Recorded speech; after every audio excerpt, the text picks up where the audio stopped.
Grenouille, serpent et maintenant dragon. Voilà les adversaires que Wakaba doit affronter dans son isekai. やばいやばいやばい逃げろ逃げろ逃げろ逃げろ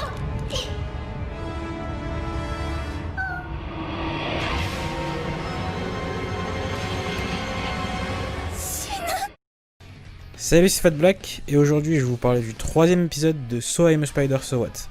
Alors pour le coup c'est un épisode que j'ai moyennement apprécié. Je vais rentrer directement dans le tas. C'est un épisode qui est divisé en trois moments. Le premier c'est le moment où on suit directement ce qui s'est passé à la fin du second. On assiste au réveil de Wakaba qui découvre sa nouvelle évolution, qui n'est pas très différente de l'état dans lequel elle était avant. Elle a simplement eu des améliorations de stats et a accès à deux nouvelles capacités. La première capacité c'est détection et la seconde c'est manipulation de fil, qui pour la première lui file juste des mots de crâne et pour la seconde peuvent lui permettre de devenir Spider-Girl. En gros, c'est ça l'idée. Ce qui était sympa et plutôt marrant, c'était le fait qu'elle nous montre aussi toutes les différentes variantes qu'elle pourrait faire de la manipulation des fils, et c'était plutôt sympa et marrant à suivre. Ensuite, assez rapidement, Wakaba se fait poursuivre par des êtres humains qui apparaissent, et très vite, on nous fait une transition vers les autres êtres humains qui ont été réincarnés. Dans cette partie, on commence par les voir en cours, et ensuite on les suit partir en entraînement pour apprendre à maîtriser une magie. La magie de l'eau en l'occurrence. Et très vite, durant leur entraînement, ils vont finir par être attaqués par un dragon de terre qu'ils vont devoir affronter. Globalement, voilà ce qui se passe. Et en fin d'épisode, on retrouve Wakaba toujours poursuivi par ses affrontants qu'on ne voit plus, mais qui se retrouve à tomber dans les fins fonds de la grotte dans laquelle elle se situe, et qui, de base, se retrouve face à trois serpents.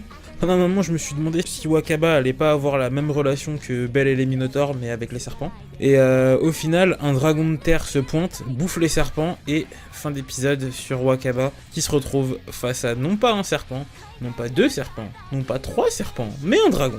Pourquoi pas ?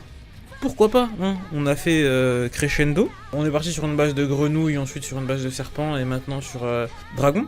Oui. Du coup, maintenant, je vais pouvoir passer à la partie un peu plus critique de l'épisode. J'ai encore et toujours apprécié le travail de la seiyuu, qui pour moi est beaucoup trop impressionnant, enfin qui est génial. Le boulot qu'elle fait sur Wakaba, j'adore. Elle nous permet de vraiment se sentir proche du personnage et de vraiment l'apprécier, de rentrer dans ses délires et de vraiment s'amuser avec en fait. Et j'adore ça, j'adore ce qu'elle fait pour ça. Et ouais, la poursuite de l'histoire de Wakaba m'intrigue toujours.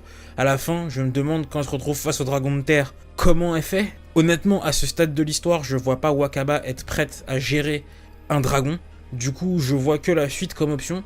Mais si dans le prochain épisode, on part sur réellement un combat et qu'elle le gagne, ça fait poser des questions, parce que là, Wakaba va devenir ultra pété, c'est obligé. Quand elle s'est battue contre le serpent, dans le premier épisode, elle a monté de pas mal de niveaux, mais là, Dragon, je pense que elle va prendre du skill. Elle va prendre pas mal de skill. Un truc qui m'a intrigué aussi, c'est pourquoi les humains ont l'air de vouloir la suivre, et pourquoi aussi le dragon a l'air de la regarder avec des yeux bizarres, en mode je te vise toi. Enfin, je comprends pas en fait, qu'est-ce qui fait actuellement qu'elle est visée par ces personnes. Quel est le truc qui attise l'attention de Wakaba pour les autres personnages. C'est ça que je me demande. Ensuite, pour ce qui est de Wakaba toujours, en termes d'évolution, j'ai été un petit peu triste, mais en même temps c'est normal, on est à l'épisode 3, que l'évolution de Wakaba n'ait pas de réel impact physique. J'aurais bien aimé voir une évolution, mais là c'est un peu le côté fanboy qui parle.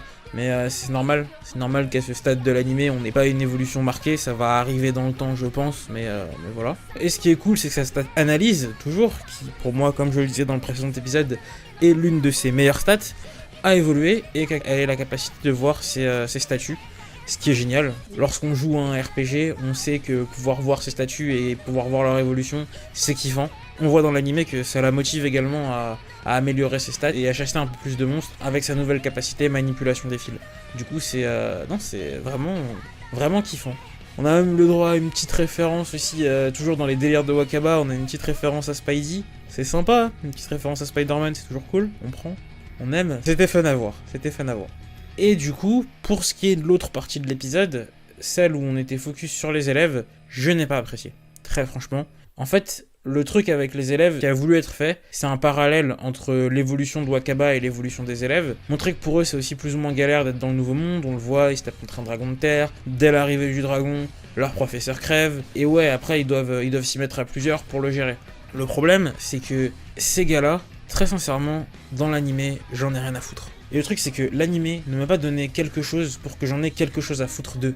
En fait, Contrairement à Wakaba en fait, où l'anime crée de l'affect pour elle, crée des moments en fait où on est entre guillemets intime avec le personnage, des moments où on est dans ses pensées, des moments où on la voit dans ses délires, des moments où elle plaisante, etc.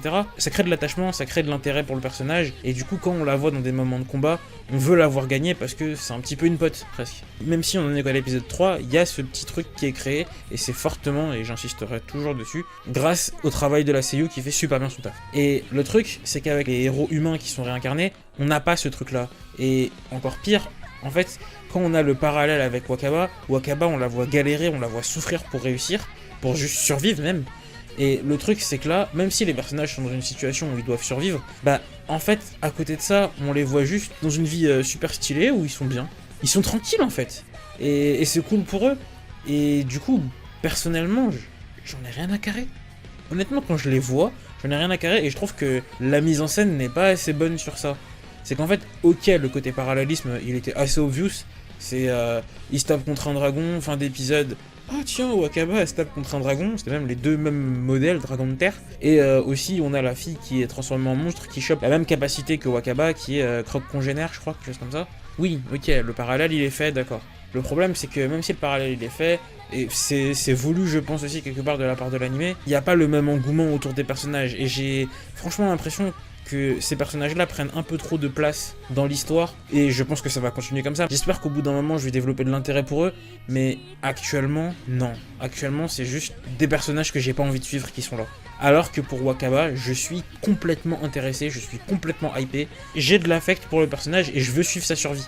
Du coup, je trouve que, ouais, si un effort de mise en scène pouvait être fait sur les personnages humains, en fait, essayer de, je sais pas, les comprendre, de voir un peu plus leur motivation, etc., ça pourrait être sympa, parce que là, en fait, j'ai l'impression qu'on nous montre des moments de vie de random, alors que pour Wakaba, même si au final ça reste une random pour nous, parce qu'on a plein de trucs à découvrir sur le personnage, je sais pas, j'ai l'impression d'en savoir déjà pas mal plus. Et du coup, vu que j'ai pas eu grand chose à dire pour cet épisode, je tiens à souligner également l'ending qui est juste génial. Je suis pas très friand d'ending en général, les openings davantage, mais là franchement c'est juste trop débarre. C'est génial, on rentre encore un peu plus dans le délire de Wakaba, enfin on a l'impression de rentrer dans le délire de Wakaba, et c'est un ending qui est chanté par la seiyuu, on reconnaît la voix, et ouais, non vraiment, toujours, Aoi Yuki, je sais pas si je prononce correctement son nom, mais super taf, c'est génial, franchement j'adore, franchement cette seiyuu,